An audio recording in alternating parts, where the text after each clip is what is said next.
How are you doing today? I'm very well. Lovely to meet you. It's great to meet you. Look, the high evolutionary, we got to go to therapy because there is a line that he says when, that he was striving for perfection. I just wanted to make them perfect. And I was like, honey, I just want to give you a hug because we can't go through life like this. Okay. But I wanted to know for you, like I think being in this industry, like sometimes you want to strive for this sense of being like the perfect representation of an actor. And I wanted to know for you, like how do you make sure that you're celebrating the things, like how are you celebrating your imperfections? Like what makes you who you are? How do you navigate that in this industry? That's a great question. I've never heard it put that way, but I'm going to steal it. Celebrating your imperfections. I think that's what I try to do. Celebrate. This is a perfect example. This whirlwind that's happening to me right now with this movie and everything like that. How do I not start thinking of in terms of what does it mean? What's next? Well, what's the box office going to be? What's all this? And I tell you, it's about back to the moment. It sounds like a cliche. It really is.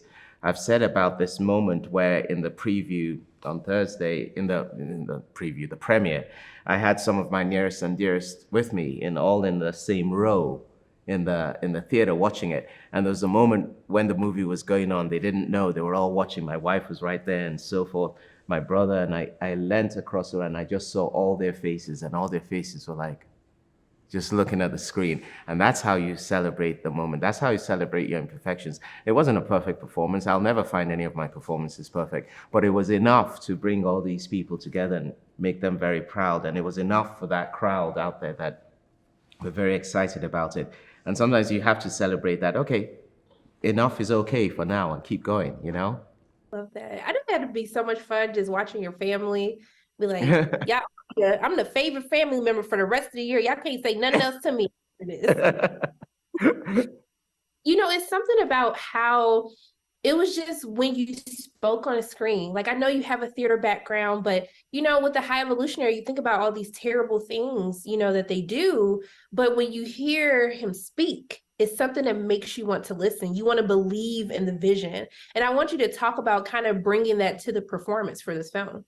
I think that's the truth. I've always said acting and theater, movies, whatever, isn't about real life. We got enough of real life in real life. The point is truth, and you have to believe yourself so that other people will believe you, and that means a performance can be a million different things, can be as big and small as you want it to be. I'm not interested in playing it as if I had just met a real narcissistic sociopathic mad scientist, because I don't meet many of those in my life. I'm playing it as if I were a narcissistic sociopathic mad scientist, that I believe what I'm doing. There's a zealotry to what I'm doing, and it's very attractive when someone, you use the word that you believe them. It's very attractive when someone believes in what they're doing.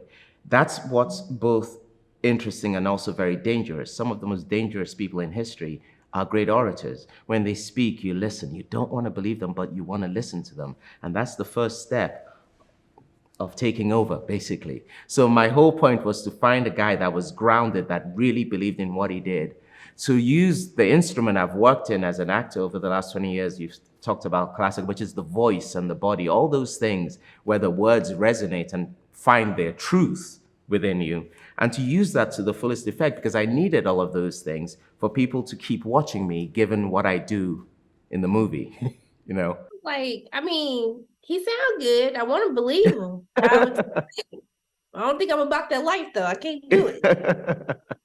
Exactly. But speaking with James, because it feels like I really want you to know that that line like truly stuck with me since the movie, because it was just something about it that made me want to know what his backstory was. Mm, Because to have that drive for perfection, it almost feels like there's something that happened in the backstory to make him feel like it was something that was lacking in his own life. absolutely. Is There's no there doubt.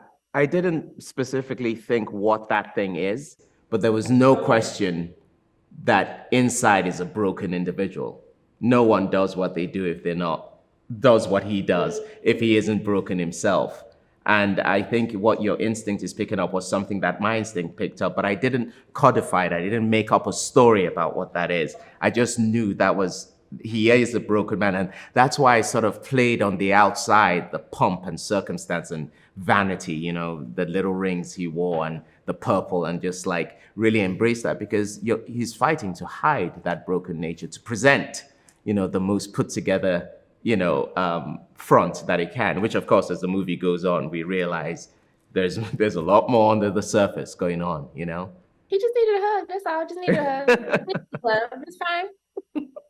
Well, look, I just want to thank you so much for taking time out of your day to speak with me. I'm just sending nothing but love and light your way, and I hope you have a great day. Thank you so much. Very kind of you. Lovely meeting you. Thank you. It was great meeting you as well. Bye.